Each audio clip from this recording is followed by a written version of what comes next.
London 28 अगस्त 2014। 14 साला Alice gross दोपहर के वक्त चहलकदमी के लिए गईं। 4:26 पर उन्हें कैमरे ने रिकॉर्ड किया। उसके बाद वो लापता हो गईं।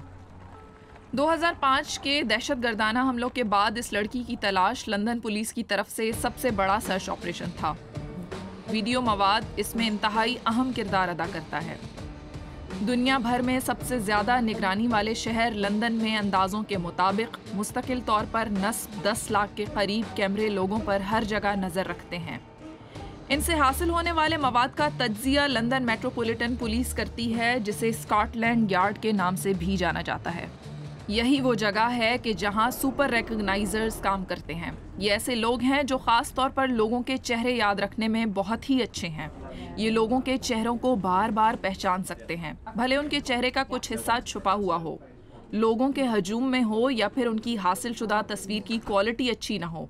एक ऐसी सलाहियत जो कई बरसों तक छुपी रही।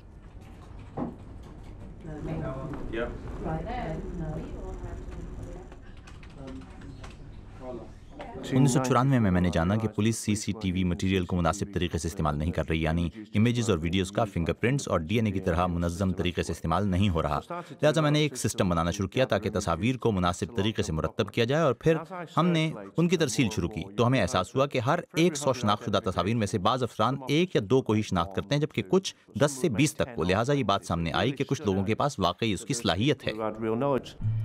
इस तरह दुनिया के अव्वलीन सुपर रिकॉग्नाइजर यूनिट की बुनियाद पड़ी। एलेट पोरेट इनकी रहनुमाई करते हैं। एक तवील अरसे तक वो अपनी इस कुदरती सलाहियत से वाकिफ ही नहीं थे। ये 2012 की बात है जब मुझे महकमे की तरफ से बताया गया कि तुम सुपर रिकॉग्नाइजर लिस्ट पर हो, और मेरे दिमाग में पहला ख्याल यह आया कि सुपर रिकॉग्नाइजर है क्या। और बज़ाहिर ये इस वजह से था कि मैं मतलूब मुजरिमों की फहरिस्त में शामिल लोगों को कामयाबी से शनाख्त कर रहा था। एक ऐसी महारत जो एलिस ग्रोस केस में इंतहाई मुअस्सर साबित हुई। इस 14 साला लड़की के गायब होने के बाद लंदन के इस हिस्से की एक खातून ने बताया कि उनके शौहर भी लापता हैं। वो शख्स पुलिस के लिए जाना पहचाना था और मुमकिना तौर पर मुश्तबा मुजरिम हो सकता था। सुपर रिकॉग्नाइजर ने एलिस ग्रोस के रास्ते की वीडियोस का तज्जिया किया। क्या मुश्तबा शख्स इस रास्ते पर मिलेगा? यकीनन एलेट पोरेट और उनकी टीम ने इसकी शनाख्त कर ली। ये भी मालूम हुआ कि लड़की की गुमशुदगी के बाद मुश्तबा शख्स दरिया के एक मखसूस हिस्से पर बार बार आता रहा।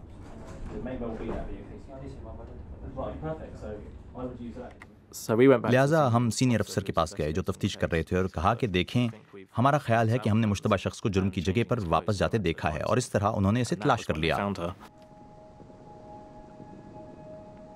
14 साला एलिस ग्रोस के लापता होने के बाद 1 माह कबल उनके वालिदैन को इस दर्दनाक हकीकत का इल्म हुआ। इस नौजवान लड़की की लाश दरिया के किनारे मिली। एक जुराब के अलावा वो मुकम्मल तौर पर बरहना थी। मुश्तबा मुजरिम का फिर कोई सुराग न मिला। सुपर रिकॉग्नाइजर की सलाहियतों की ज़रूरत सिर्फ कत्ल के मुअम्मे हल करने के लिए ही नहीं होती, बल्कि दीगर मामलात में भी होती है।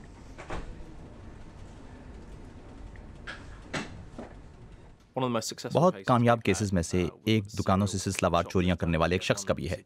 हमारे पास एक सुपर रिकॉग्नाइजर था जिसने 2 हफ्तों के फर्क से अपनी यादाश्त की बुनियाद पर बताया कि मैंने उस शख्स को पहले भी देखा है। असल में मैंने भी उसे अपने डेटाबेस में देखा था। हमने उसे 3-4 और जगहों पर भी देखा, और फिर हमने उसकी तलाश शुरू कर दी। तमाम मुजरिमों की तस्वीर और जराइम की जगहों की तस्वीर के डेटाबेस का ये एक फ़ायदा है, क्योंकि इस तरह हम इन जराइम के बारे में दोबारा तहकीकात कर सकते हैं जो हल नहीं हुए। फेस रिकॉग्निशन सॉफ्टवेयर शायद इस शनाख्त करने में कामयाब ना होता। उसे उसके लिए इससे ज़्यादा बेहतर क्वालिटी की रिकॉर्डिंग की ज़रूरत होती है जो तफ्तीशकारों को दस्तयाब हैं।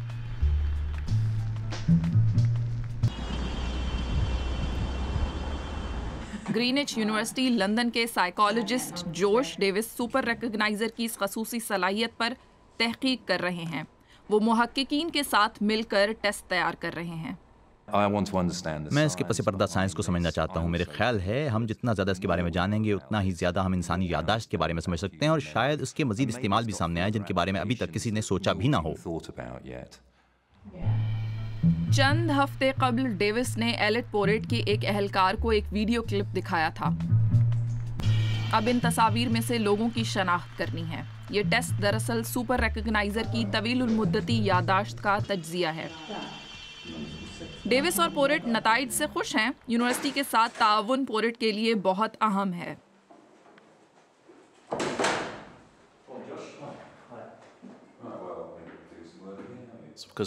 हम पुलिस की जिम्मेदारियों के एक ऐसे हिस्से में काम कर रहे हैं जिसकी जिम्मेदारियां ज्यादातर तयशुदा नहीं हैं और जो किसी हद तक तजुर्बाती हैं। ये एक तरह का पायलट है और दुनिया भर की फोर्सेस हमारे मॉडल की तरफ देख रही हैं। एलिस ग्रोस के कत्ल के केस में इस लड़की की लाश मिलने के चंद दिनों बाद मुश्तबा मुजरिम को भी तलाश कर लिया गया।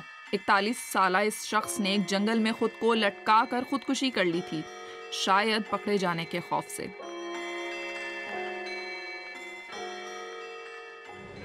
पुलिस को यकीन है कि इस शख्स का जुर्म साबित किया जा सकता था। शवाहिद बहुत वाज़ेह थे। मिसाल के तौर पर मुतासरा लड़की के जूते पर इस शख्स का डीएनए और जहां लाश मिली वहां से मिलने वाला सिगरेट का एक टुकड़ा। ताहम वो आखिरी चीज जिसने कत्ल के इस मामले की वजाहत की वो एक सुपर रिकॉग्नाइजर की तरफ से सामने आई थी। सुपर रिकॉग्नाइजर्स दुनिया भर में होंगे। ये उस पहले कत्ल के मामले की तरह है जिसे फिंगरप्रिंट्स के जरिए हल किया गया। स्कॉटलैंड यार्ड ने हर एक को बताया कि ये कैसे काम करते हैं। फिर डीएनए का तज्जिया करना भी इंग्लैंड से ही दुनिया को मिला। सुपर रिकॉग्नाइजर्स तीसरा ऐसा कदम है। मुजरिमों का खोज लगाने के लिए सुपर रिकॉग्नाइजर का इस्तेमाल खास तौर पर बहुत अहम है। मगर बाज़ औक़ात मिसाल के तौर पर बड़े इवेंट्स के मौका पर ये एहतियाती इक़दामात भी करते हैं। कंट्रोल रूम्स में बैठकर ये मुशाहिदा करते हैं कि वीडियो में क्या हो रहा है।